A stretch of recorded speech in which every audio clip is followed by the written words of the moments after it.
अशोक एक बनकाम मजदूर था जो शहर में मजदूरी करके अपने खानदान का गुजारा करता था। उसको रोज की मजदूरी से 300 रुपए मिला करते थे। अशोक एक किराए के घर में रहता था अपने पूरे खानदान के साथ। उसके खानदान में उसकी बीवी अनुराधा और उसके 3 बच्चे थे, भुवन, जीवन और नंदिनी। ये लो अनुराधा, आज की मजदूरी। हाँ, कल मैंने मकान मालिक को 3000 किराया दे दिया। अच्छा किया। हाँ, काश आपकी मजदूरी बढ़ जाए। इतनी कम कमाई में हम पैसे कैसे बचा सकते हैं? ऊपर वाला करे ऐसा जल्दी हो, लेकिन अब जो भी है यही है। कम से कम मैं खुश हूँ कि हमारे खाने पे आफत नहीं है। बच्चे स्कूल जा रहे हैं और हम पेट भर कर खाना खा रहे हैं। ऊपर वाले का लाख लाख शुक्रिया। हाँ बेशक, ऊपर वाले का हम पर बड़ा करम है। अशोक और अनुराधा भले ही मुफलिस थे, लेकिन उन्हें अपने हालात से कोई शिकायत नहीं थी। वो खुश थे और मुतमईन थे। अनुराधा अक्सर दूसरे गरीबों की मदद किया करती थी। एक रोज की बात है, अनुराधा बाजार में सब्जियां खरीद रही थी। तभी उसने देखा कि एक ज़ईफा रास्ते पर भीख मांग रही है। बहुत भूख लगी है बेटा, कई रोज से कुछ नहीं खाया। आसपास के लोग उस ज़ईफा को देख रहे थे, लेकिन कोई भी उसे पैसे नहीं दे रहा था। अम्मा, आपको बहुत भूख लगी होगी ना? आइए मेरे साथ। अनुराधा उस औरत को पास के एक छोटे से ढाबे पर ले गई।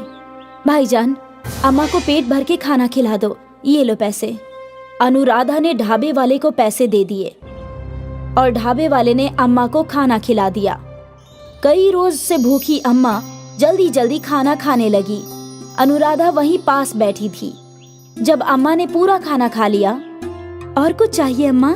नहीं बेटा, पेट भर गया। ऊपर वाला तुम्हें बरकत दे। तुम लम्हे जिंदगी जियो, हमेशा खुश रहो। अनुराधा ने अम्मा के हाथ में कुछ और पैसे दिए। ये रखिए, आपको जब फिर से भूख लगेगी तो कुछ खा लीजिएगा। शुक्रिया, तुम बहुत नेक दिल हो बेटा। तेरे साथ कभी बुरा नहीं होगा। जब तुझे मदद की जरूरत होगी, तुझे हमेशा मदद मिलेगी। अनुराधा मुस्कुराकर वहां से चली गई। अनुराधा की तरह अशोक भी बेहद नेक था। वो भी लोगों की मदद किया करता था। चाचा, मैं आपकी मदद कर देता हूँ, लेकिन बेटा ये बहुत वजनी है। मजदूर के लिए ये कौन सा वजनी होगा? चलिए। अशोक ने उस ज़ईफ आदमी का सामान उसके घर तक पहुंचाया। शुक्रिया बेटा, तुम्हारी बहुत मेहरबानी। ऊपर वाला हमेशा तुम्हारा भला करे। अब मैं चलता हूँ चाचा। अनुराधा और अशोक भले ही मुफलिस थे, लेकिन वो किसी की भी मदद के लिए हमेशा तैयार रहते थे। अनुराधा और अशोक के नेक कर्मों की कोई गिनती नहीं थी। उन्हें जब मौका मिलता वो किसी न किसी की मदद किया करते थे। कुछ माह बीत गए। एक रोज अशोक एक इमारत का बनकाम कर रहा था। वो काफी ऊंचाई पर चढ़ा था और बदनसीबी से उसके पैरों के नीचे का बांस टूट गया और अशोक इतनी ऊंचाई से नीचे गिरा कि वो जख्मी हो गया। जब उसे अस्पताल ले जाया गया तो डॉक्टरों ने उसकी पट्टी कर दी। ऊपर वाले का करम है कि कोई गहरी चोट नहीं आई। घुटने की एक हड्डी टूट गई है, जिसे जोड़ने में 2 से 3 माह का वक्त लग सकता है, लेकिन तब तक इन्हें बिल्कुल भी काम नहीं करना होगा। 2-3 माह? 2-3 माह आराम करने की बात सुनकर दोनों सहम गए। अशोक तो एक दिहाड़ी वाला मजदूर था। उसे तो रोज काम के ही पैसे मिलते थे। 2-3 माह अगर उसे घर पर बैठना पड़े तो उसका घर कैसे चलेगा? अब हम क्या कर सकते हैं? आप फिक्र मत कीजिए, मैं कुछ न कुछ काम तलाश लूंगी, जिससे हमारा गुजर बसर तो हो ही जाएगा। और कोई रास्ता भी नहीं है। सोचा नहीं था ऊपर वाला ये दिन भी दिखाएगा। अशोक और अनुराधा के बचाए हुए पैसे इलाज में खर्च हो गए। अब उनके पास बहुत ही कम पैसे बचे। कुल मिलाकर अब 300 रुपए ही बचे हैं। इसमें तो बस 2-3 दिन का ही राशन आएगा। अब मुझे जल्द ही काम मिल जाना चाहिए। कितने रोज से मैं काम की तलाश में हूँ। ऊपर वाला करम करे मुझे जल्दी से काम मिल जाए, ताकि हमें भूखे मरने की नौबत ना आए। हाँ, ऊपर वाले से यही दुआ है। खैर, मैं इन पैसों से जो बन पड़ेगा ले आती हूँ।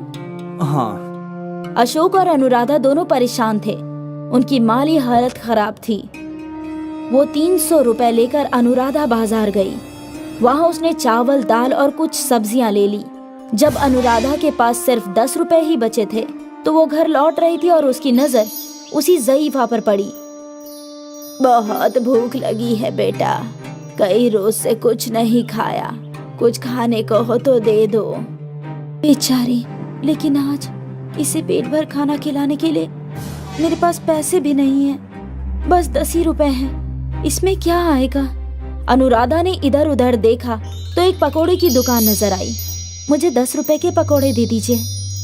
अनुराधा ने दुकानदार को 10 रुपए दिए और पकोड़े ले लिए। वो पकोड़े लेकर अनुराधा उस ज़ईफ के पास गई। अम्मा, आज मैं तुम्हें पेट भर तो नहीं खिला सकती, लेकिन ये खा लो। उस ज़ईफा ने पकोड़े के कागज को हाथ लगाया और बोली, आज ये पकोड़े तुम अपने घर ले जाओ बेटी, समझ लो मैंने खा लिया, आज इस पर तेरा हक है। लेकिन अम्मा, आपको भूख लगी है ना? वो ज़ईफा मुस्कुराई और देखते ही देखते अनुराधा की नजरों के सामने से गायब हो गई। अनुराधा घबरा गई। वो ज़ईफा को यहाँ वहाँ ढूंढ रही थी, लेकिन उसे कहीं नजर नहीं आई। फिर अनुराधा घर लौटी और अपने शौहर को ये सारी बातें बताई। ऐसे कैसे कोई गायब हो सकता है? मालूम नहीं, मैं भी हैरान थी। अच्छा, वो पकोड़े दिखाओ। अशोक ने पकोड़े का कागज खोला तो वो हैरान रह गया। कागज के अंदर सोने के पकोड़े रखे थे। सोना? इतना सारा सोना? ये हकीकत है क्या?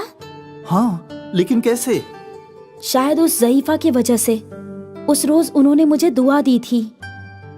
शुक्रिया, तुम बहुत नेक है बेटा, तेरे साथ कभी बुरा नहीं होगा। जब तुझे मदद की जरूरत होगी तुझे हमेशा मदद मिलेगी। हाँ, तुम्हारी नेकी की वजह से आज हमें अपनी जरूरत के वक्त मदद मिली है अनुराधा। ऊपर वाले का लाख लाख शुक्रिया।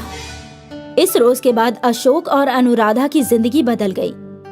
अशोक का इलाज हो गया और अब वो बनकाम मजदूर नहीं था। अनुराधा और अशोक ने खुद का घर ले लिया और एक दुकान भी। अब दोनों साथ काम करते थे। सोने के पकौड़ों ने अशोक और अनुराधा की जिंदगी ही बदल दी। अशोक एक बनकाम मजदूर था जो शहर में मजदूरी करके अपने खानदान का गुजारा करता था। उसको रोज की मजदूरी से 300 रुपए मिला करते थे। अशोक एक किराए के घर में रहता था अपने पूरे खानदान के साथ। उसके खानदान में उसकी बीवी अनुराधा और उसके 3 बच्चे थे, भुवन, जीवन और नंदिनी। ये लो अनुराधा, आज की मजदूरी। हाँ, कल मैंने मकान मालिक को 3000 किराया दे दिया। अच्छा किया। हाँ, काश आपकी मजदूरी बढ़ जाए। इतनी कम कमाई में हम पैसे कैसे बचा सकते हैं? ऊपर वाला करे ऐसा जल्दी हो, लेकिन अब जो भी है यही है। कम से कम मैं खुश हूँ कि हमारे खाने पे आफत नहीं है। बच्चे स्कूल जा रहे हैं और हम पेट भर कर खाना खा रहे हैं। ऊपर वाले का लाख लाख शुक्रिया। हाँ, बेशक ऊपर वाले का हम पर बड़ा करम है। अशोक और अनुराधा भले ही मुफलिस थे, लेकिन उन्हें अपने हालात से कोई शिकायत नहीं थी। वो खुश थे और मुतमईन थे। अनुराधा अक्सर दूसरे गरीबों की मदद किया करती थी। एक रोज की बात है, अनुराधा बाजार में सब्जियां खरीद रही थी। तभी उसने देखा कि एक ज़ईफा रास्ते पर भीख मांग रही है। बहुत भूख लगी है बेटा, कई रोज से कुछ नहीं खाया। आसपास के लोग उस ज़ईफा को देख रहे थे, लेकिन कोई भी उसे पैसे नहीं दे रहा था। अम्मा, आपको बहुत भूख लगी होगी ना? आइए मेरे साथ। अनुराधा उस औरत को पास के एक छोटे से ढाबे पर ले गई। भाईजान, अम्मा को पेट भर के खाना खिला दो, ये लो पैसे। अनुराधा ने ढाबे वाले को पैसे दे दिए और ढाबे वाले ने अम्मा को खाना खिला दिया। कई रोज से भूखी अम्मा जल्दी जल्दी खाना खाने लगी। अनुराधा वहीं पास बैठी थी। जब अम्मा ने पूरा खाना खा लिया, और कुछ चाहिए अम्मा? नहीं बेटा, पेट भर गया। ऊपर वाला तुम्हें बरकत दे। तुम लम्हे जिंदगी जियो, हमेशा खुश रहो। अनुराधा ने अम्मा के हाथ में कुछ और पैसे दिए। ये रखिए, आपको जब फिर से भूख लगेगी तो कुछ खा लीजिएगा। शुक्रिया, तुम बहुत नेक दिल हो बेटा, तेरे साथ कभी बुरा नहीं होगा। जब तुझे मदद की जरूरत होगी तुझे हमेशा मदद मिलेगी। अनुराधा मुस्कुराकर वहां से चली गई। अनुराधा की तरह अशोक भी बेहद नेक था। वो भी लोगों की मदद किया करता था। चाचा, मैं आपकी मदद कर देता हूँ, लेकिन बेटा ये बहुत वजनी है। मजदूर के लिए ये कौन सा वजनी होगा? चलिए।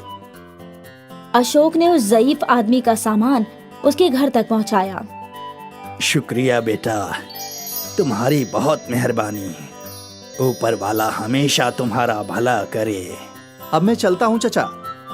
अनुराधा और अशोक भले ही मुफलिस थे, लेकिन वो किसी की भी मदद के लिए हमेशा तैयार रहते थे। अनुराधा और अशोक के नेक कर्मों की कोई गिनती नहीं थी। उन्हें जब मौका मिलता वो किसी न किसी की मदद किया करते थे। कुछ माह बीत गए। एक रोज अशोक एक इमारत का बनकाम कर रहा था। वो काफी ऊंचाई पर चढ़ा था और बदनसीबी से उसके पैरों के नीचे का बांस टूट गया और अशोक इतनी ऊंचाई से नीचे गिरा कि वो जख्मी हो गया। जब उसे अस्पताल ले जाया गया तो डॉक्टरों ने उसकी पट्टी कर दी। ऊपर वाले का करम है कि कोई गहरी चोट नहीं आई। घुटने की एक हड्डी टूट गई है, जिसे जोड़ने में 2 से 3 माह का वक्त लग सकता है, लेकिन तब तक इन्हें बिल्कुल भी काम नहीं करना होगा। 2-3 माह? 2-3 माह आराम करने की बात सुनकर दोनों सहम गए। अशोक तो एक दिहाड़ी वाला मजदूर था। उसे तो रोज काम के ही पैसे मिलते थे। 2-3 माह अगर उसे घर पर बैठना पड़े तो उसका घर कैसे चलेगा? अब हम क्या कर सकते हैं? आप फिक्र मत कीजिए, मैं कुछ न कुछ काम तलाश लूंगी जिससे हमारा गुजर बसर तो हो ही जाएगा। और कोई रास्ता भी नहीं है। सोचा नहीं था ऊपर वाला ये दिन भी दिखाएगा। अशोक और अनुराधा के बचाए हुए पैसे इलाज में खर्च हो गए।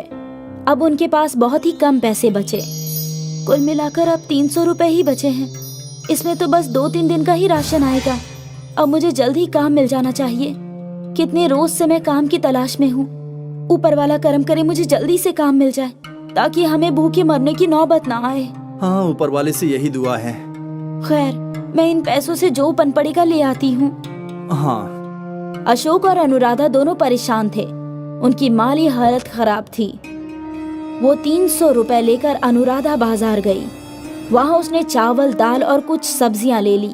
जब अनुराधा के पास सिर्फ 10 रुपए ही बचे थे तो वो घर लौट रही थी और उसकी नजर उसी ज़ईफा पर पड़ी।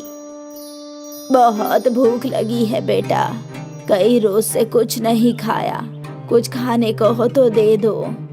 बेचारी, लेकिन आज इसे पेट भर खाना खिलाने के लिए मेरे पास पैसे भी नहीं हैं। बस 10 ही रुपए हैं, इसमें क्या आएगा? अनुराधा ने इधर उधर देखा तो एक पकोड़े की दुकान नजर आई। मुझे 10 रुपए के पकोड़े दे दीजिए। अनुराधा ने दुकानदार को 10 रुपए दिए और पकोड़े ले लिए। वो पकोड़े लेकर अनुराधा उस ज़ईफ के पास गई। अम्मा, आज मैं तुम्हें पेट भर तो नहीं खिला सकती, लेकिन ये खा लो। उस ज़ईफा ने पकोड़े के कागज को हाथ लगाया और बोली, आज ये पकोड़े तुम अपने घर ले जाओ बेटी। समझ लो मैंने खा लिया, आज इस पर तेरा हक है। लेकिन अम्मा, आपको भूख लगी है ना? वो ज़ईफा मुस्कुराई और देखते ही देखते अनुराधा की नजरों के सामने से गायब हो गई। अनुराधा घबरा गई। वो ज़ईफा को यहाँ वहाँ ढूंढ रही थी, लेकिन उसे कहीं नजर नहीं आई। फिर अनुराधा घर लौटी और अपने शौहर को ये सारी बातें बताई। ऐसे कैसे कोई गायब हो सकता है? मालूम नहीं, मैं भी हैरान थी। अच्छा, वो पकोड़े दिखाओ।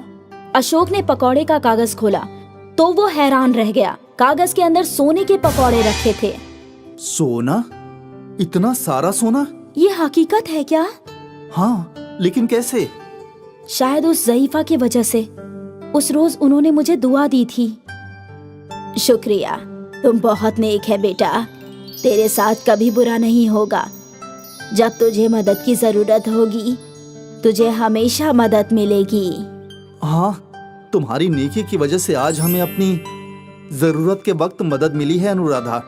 ऊपर वाले का लाख लाख शुक्रिया। इस रोज के बाद अशोक और अनुराधा की जिंदगी बदल गई। अशोक का इलाज हो गया और अब वो बनकाम मजदूर नहीं था। अनुराधा और अशोक ने खुद का घर ले लिया। और एक दुकान भी। अब दोनों साथ काम करते थे। सोने के पकौड़ों ने अशोक और अनुराधा की जिंदगी ही बदल दी। मीरपुर नाम का एक गांव था। गांव में जग्गू नाम का एक भिखारी रहता था। जग्गू के 2 बच्चे थे, राजू और मिनी। अब्बा, क्या हम लोग हमेशा से गरीब हैं? नहीं बेटा, हम हमेशा से गरीब नहीं हैं। मेरे वालिद साहब, मतलब तुम्हारे दादा, एक दौलतमंद शख्स थे। उन्हें एक मर्तबा जंगल में पनीर का घर मिला था। उस घर से कितना भी पनीर निकालना मुमकिन था। अब्बू जान जादुई पनीर घर से पनीर निकालकर पास वाले शहर में सारे पनीर फरोख्त किया करते थे। पनीर फरोख्त कर मेरे वालिद काफी दौलतमंद हो गए। लेकिन फिर एक रोज गांव के मुखिया कबीर सिंह को जादुई पनीर घर के मुताल्लिक खबर हो गई। भूपेंद्र, मुझे खबर मिली है कि तुझे जंगल में कोई पनीर घर मिला है। जी मुखिया जी, मिला है, और उसी से मुझे इतनी दौलत हासिल हुई है। अब दौलत के मामले में मैं कुछ ही रोज में आपको पीछे छोड़ दूंगा। पूरे जिले में जितनी भी डेयरियां हैं, उन सबको मैं ही पनीर की सुपुर्दगी करता हूं। इस पूरे गांव की हर चीज पर सबसे कब्ल मेरा हक है। तुमने मुझे बताए बगैर जादुई पनीर घर से खूब कमाई की है, इसलिए तुम्हें इसकी सजा मिलेगी। मुखिया ने अब्बू जान से उनका सब कुछ छीन लिया और उन्हें गांव से बाहर कर दिया।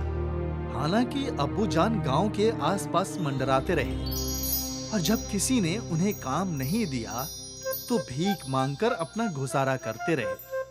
बेटा, तब से हम गरीब हैं। अब्बू जान, वो पनीर घर क्या अभी भी जंगल में है?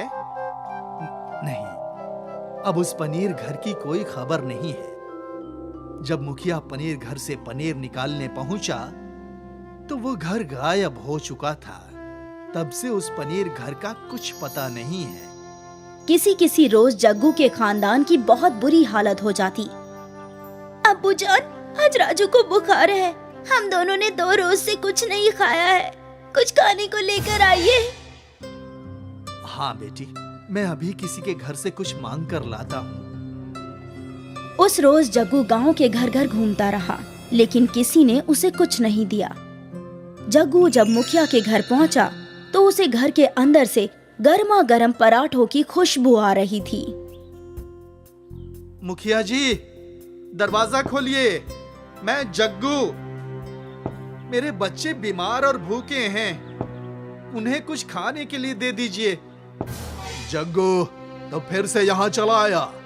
दफा हो जा यहाँ से, वरना अभी अपने मुलाजिमों से कहकर तुझे गांव से बाहर निकलवा दूंगा।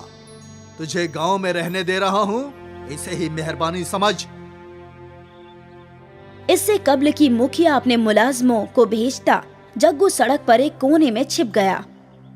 कुछ देर बाद मुखिया घर में ताला लगाकर अपने मुलाजिमों के साथ कहीं चला गया। जग्गू ने सोचा कि वो अपने बच्चों की खातिर खाना चुराएगा। दीवार से कूदकर जग्गू मुखिया के घर में दाखिल हो गया। उसने 5-6 पराठे चुराए और भाग निकला। उस रोज जग्गू के खानदान का पराठों से पेट भरा। भरी दोपहरी में जब पूरे गांव में सन्नाटा था और जग्गू और उसके बच्चे सो रहे थे, तो एकाएक किसी ने जग्गू के घर का दरवाजा तोड़ दिया। जग्गू और उसके बच्चे खौफ के मारे कांप गए। दरवाजे पर मुखिया और उसके मुलाजिम डंडे लेकर खड़े थे। जग्गू, तेरी इतनी हिम्मत बढ़ गई है कि तूने मेरे घर में घुसकर चोरी की। सीसीटीवी कैमरे में मैं तेरी सारी हरकतें देखकर आ रहा हूं। मुलाजिमों, जग्गू की जमकर पिटाई करो और इन तीनों को गांव से बाहर फेंक दो। ऐसा कहकर मुखिया वहां से चला गया। मुखिया के दोनों मुलाजिम जग्गू को बुरी तरह लाठियों से पीटने लगे। राजू और मिनी अपने वालिद को इस तरह पिटते हुए देख ना पाए। दोनों ने अपनी अपनी गुलेल उठाई और मुखिया के मुलाजिमों के सीधे सिर पर गुलेल से पत्थर मारा। दोनों आदमी अपना अपना माथा पकड़कर बैठ गए। अरे मार डाला रे! अबू जान, जल्दी भागिए! तीनों लोग घर छोड़कर जंगल की जानिब भागे। मुखिया के दोनों मुलाजिम उनके पीछे पीछे भागे। जग्गू कहाँ तक भागेगा? तुझे और तेरे बच्चों को मैं नहीं छोड़ूंगा। मुखिया के दोनों मुलाजिम जख्मी शेरों की मानिंद जग्गू पर और उसके बच्चों के पीछे भाग रहे थे। ये हम किस आफत में फंस गए अब्बा, अब क्या करें? जग्गू को लग रहा था कि वो और उसके बच्चे अब नहीं बच पाएंगे। तभी यकाएक जग्गू और उसके बच्चों को पनीर का घर नजर आया। तीनों लोग पनीर के घर में दाखिल हुए। इससे कब्ल की मुखिया के मुलाजिम पनीर घर तक पहुंचते पनीर घर गायब हो गया। पनीर घर में तुम लोगों का खुशामदीद। इस जादुई घर से तुम जितना चाहो उतना पनीर निकाल सकते हो। क्या तुम वही पनीर घर हो जो मेरे वालिद साहब को मिले थे? हाँ, मैं वही हूँ। मैंने तुम्हारे वालिद को मना किया था मेरे जरिए कमाई गई दौलत का दिखावा न करना।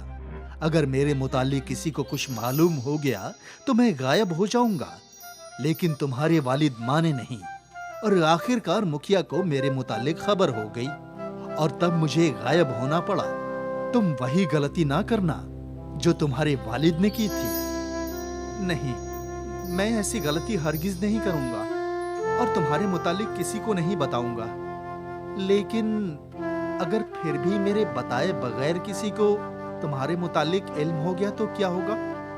तुम इसकी फिक्र ना करो, वो सब मैं संभाल लूंगा। सबसे कब्ल जग्गू और उसके बच्चों ने पेट भरकर पनीर खाया। पनीर तो बहुत जायकेदार है अब्बूजान। मालूम होता है जैसे वनीला फ्लेवर की आइसक्रीम दूध में डालकर खा रहे हैं। बच्चों, हम कल से पनीर फरोख्त करने जाएंगे, लेकिन हम अंधाधुंध कमाई नहीं करेंगे। हम उतना ही फरोख्त करेंगे जितने की हमें जरूरत होगी। उधर मुखिया गुस्से से पागल हो रहा था। तुम दोनों ने मेरा नाम मिट्टी में मिला दिया। दोनों खुद को जख्मी कराकर चले आए और कह रहे हो कि वो तीनों यकायक जंगल में गायब हो गए। अब मुझे रंगा और मुन्ना को भेजना पड़ेगा। मुखिया ने अपने मुलाजिमों को जंगल के बाहर चौकीदारी पर लगा दिया। मुखिया के मुलाजिमों ने देखा कि जग्गू, राजू, मिनी रोजाना पनीर लेकर बाजार में फरोख्त करने जा रहे हैं। उन्होंने ये बात जाकर मुखिया को बताई। पिछले मर्तबा तो वो पनीर घर नामालूम कहाँ गायब हो गया था। इस मर्तबा मुझे वो हर सूरत में चाहिए। अगले रोज जैसे ही जग्गू का खानदान जंगल से बाहर निकला, मुखिया ने उसे पकड़ लिया और तीनों के हाथ बांध दिए।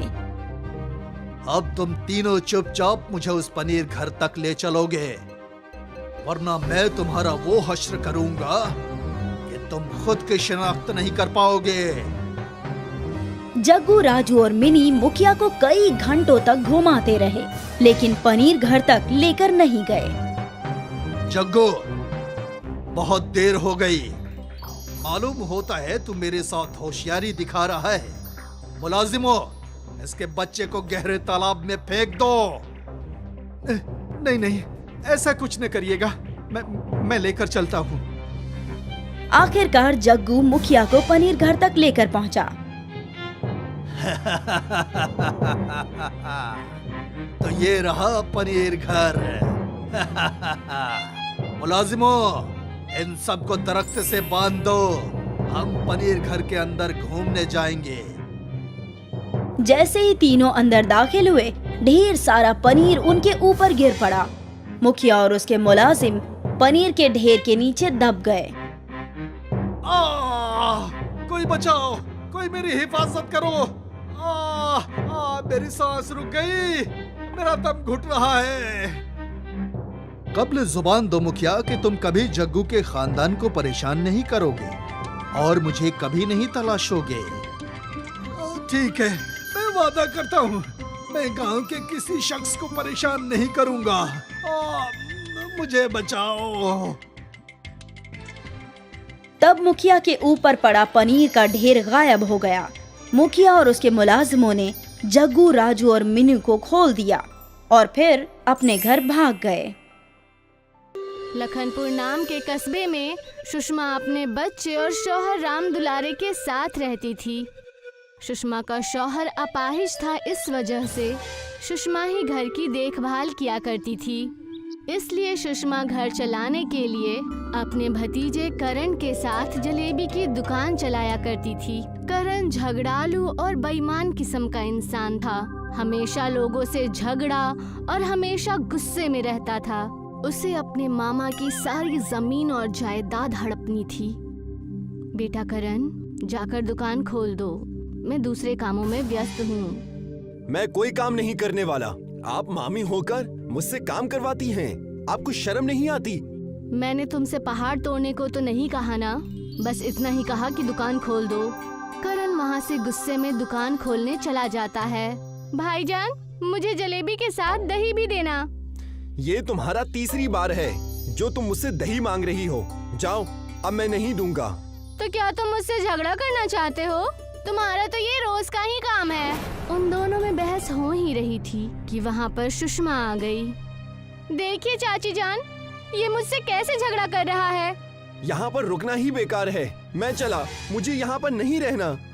करण वहाँ से बहस करके चला जाता है। सुषमा अकेले ही पूरा दिन दुकान चलाती है और शाम को थक हार कर अपने शौहर राम दुलार से सारी बातें बता देती है। आप उसे समझाते क्यों नहीं? मैं जानता हूँ सुषमा, मैं उससे एक बार बात करके देखूंगा। जी करिए और जल्दी करिए। दिन पर दिन उसका भविष्य खराब ही होता जा रहा है। राम दुलार करण को आवाज लगाकर बुला ही रहा होता है कि करण आधी रात को अपने दोस्तों के साथ आवारागर्दी करने चला जाता है।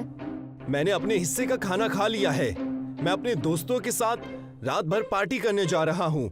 सुबह तक आऊंगा, वरना कल शाम तक, इसलिए मेरी फिक्र मत करना। देखा आपने, आज भी दुकान मैंने ही खोला और कल भी मुझे ही खोलना पड़ेगा। दूसरे दिन करण आधी रात को घर आया और अपने मामा राम दुलार के सारे कागजात लेकर अपने नाम करवाने के लिए। मामा जी, ये लीजिए, इस पर साइन कर दीजिए। मेरे कॉलेज का रिजल्ट है। अरे बेटा लाओ, मैं उस पर अभी अंगूठा लगा देता हूँ। इतने में ही वहाँ पर सुषमा आ जाती है और उनके हाथ में जमीन के कागजात देख लेती है। रुकिए, ये आप क्या कर रहे हैं? मैं करण के कॉलेज के कागज पर अंगूठा लगा रहा हूँ। वो कॉलेज का कागज नहीं, बल्कि हमारे जमीन के कागजात हैं। क्या कहा तुमने? थोड़ा लेट आती तो तुम्हारा क्या बिगड़ जाता? सुषमा और राम दुलार दोनों ही करण की हरकतों से परेशान होकर उसे घर से निकाल देते हैं और सुषमा अकेले ही जलेबी की दुकान चलाने लगती है। अब से मैं थोड़ी जल्दी ही आकर थोड़ी देर से जाया करूंगी, इससे मेरा ज्यादा मुनाफा होगा।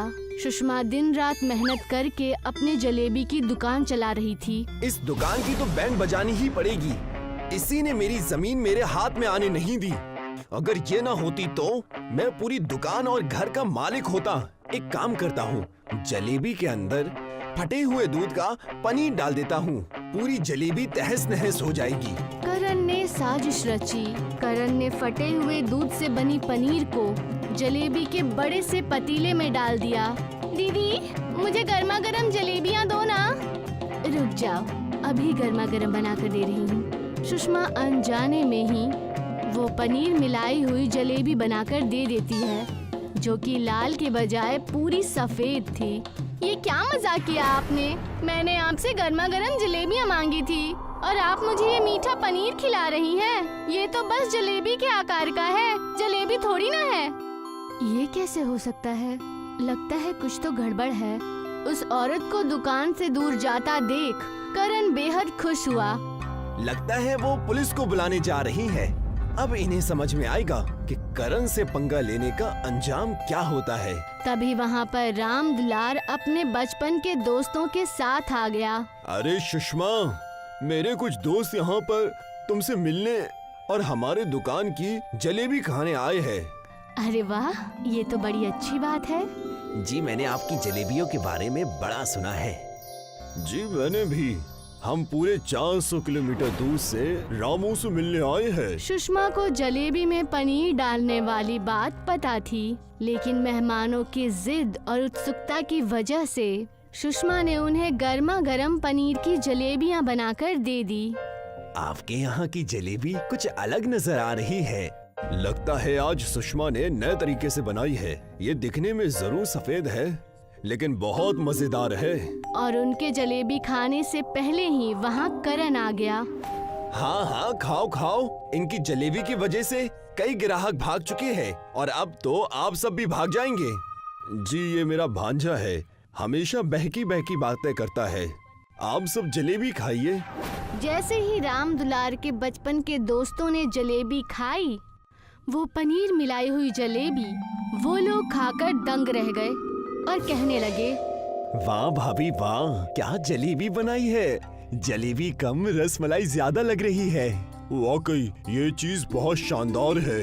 आज से आप अपनी दुकान का नाम बदलकर पनीर जलेबी कर दीजिए और देखिए बड़ा फायदा होगा। क्या सच? मुझे नहीं पता कि ये सब कैसे हुआ। क्या कहा आपने? ये अच्छा लग रहा है। करण को उन सब की बातों पर विश्वास नहीं हुआ था और वो अपने ही मिलाए हुए पनीर को जलेबी के रूप में खाने लगा। पनीर जलेबी उसे बहुत पसंद आई। अरे ये तो सच में अच्छी है, लेकिन आप सब उनकी तारीफ क्यों कर रहे हैं? ये पनीर जलेबी मैंने बनाई है। हुआ ये कि इसमें पनीर मैंने ही डाल दिया और देखा आप सबने मेरा कमाल। सुषमा सारी बातें समझ चुकी थी। तब उसने कहा, तुम चाहते थे कि हमारी जलेबी की दुकान बंद हो जाए और हम रोड पे आ जाएं, है ना? सुषमा, हमें ये सब बातें मेहमानों के सामने नहीं करनी चाहिए। और जैसे ही सारे मेहमान चले गए, तब करण ने अपने मामा राम दुलार से कहा, मामा जी, आपने तो मुझे कुछ जमीन जायदाद भी नहीं दी। मैं बस आपसे इतना ही कहना चाहता हूँ कि आप मुझे ये दुकान दे दे और अब तो मैं यहाँ पनीर जलेबी ही बेचूंगा। हमें तुम्हें दुकान देने में कोई दिक्कत नहीं है, पर क्या तुम दुकान अच्छे से चला पाओगे? आप उसकी फिक्र मत कीजिए। अगर आपको लगे कि दुकान अच्छे से नहीं चल रही है तो आप ये दुकान ले लीजिएगा। ठीक है बेटा, हम ऐसा ही करेंगे। करण दिन रात मेहनत करके अपने पनीर की जलेबी के दुकान में काम करने लगा, लेकिन करण के दोस्त जिनके साथ वो आवारागर्दी किया करता था, वो इस बात से बिल्कुल भी खुश नहीं थे। और उनमें से एक जिगरी दोस्त उनसे कहने लगा, चल करण, चलते हैं। मैं तुम्हारे साथ नहीं आ सकता, मुझे मेरी दुकान संभालनी है। मामा मामी ने भरोसा करके मुझे ये दुकान दी है। करण की बात न मानने पर करण के दोस्तों को उस पर गुस्सा आ जाता है और वो उसका धंधा चौपट करने के लिए षड्यंत्र रचता है और एक बाबा के साथ मिलकर उसकी दुकान पर काला जादू करा देता है। करण के दुकान पर न होने की वजह से वो उस बाबा का दिया हुआ ताबीज पनीर जलेबी की दुकान में लगा देता है। अब आएगा मजा। जब हम बिगड़े हैं साथ में तो तरक्की उसकी अकेले की क्यों? ये तावीज कैसी? लगता है सुषमा ने यहाँ पर रख दी। मैं इसे अपनी कलाई में बांध लेता हूँ। और जैसे ही राम दुलार ने वो ताबीज अपने कलाई में बांधी, वो उस कुर्सी से उठ खड़े हुए। यानी उस काले जादू की वजह से वो बिल्कुल तंदुरुस्त हो गए और वो फिर से चलने लगे। ये क्या? मैं चल रहा हूँ, मेरे पैर ठीक हो गए। ये तावीज तो कमाल की है। मालिक, तेरा हजारों बार शुक्र है। वहीं दूर खड़ा करण का दोस्त ये सब कुछ देख रहा था और वो देखकर वो दंग रह गया। और उसके बाद वो उस बाबा के पास गया। तब बाबा ने उससे कहा, तुमने ये सोच भी कैसे लिया? तुम जैसे धोखेबाज की मदद मैं बस ऐसे ही करूँगा। 20 साल पहले की बात है, उस दुकान पर एक बेटी ने मेरी भूख मिटाई थी, मुझे जलेबियाँ खिलाकर। इसीलिए मैंने ये मेहरबानी की है। अब जब भी कोई उस दुकान की पनीर जलेबियाँ खाएगा, वो हमेशा खुश रहेगा और उसकी बीमारी भी ठीक हो जाएगी। मुझे माफ करना बाबा, मेरे मन में जलन हो रही थी। और वैसा ही हुआ। उनकी जादुई पनीर जलेबी बहुत अच्छे से चलने लगी। करण के मेहनत की वजह से उसके मामा मामी उससे बेहद खुश थे और सब लोग मिलकर अब खुशी खुशी रहने लगे।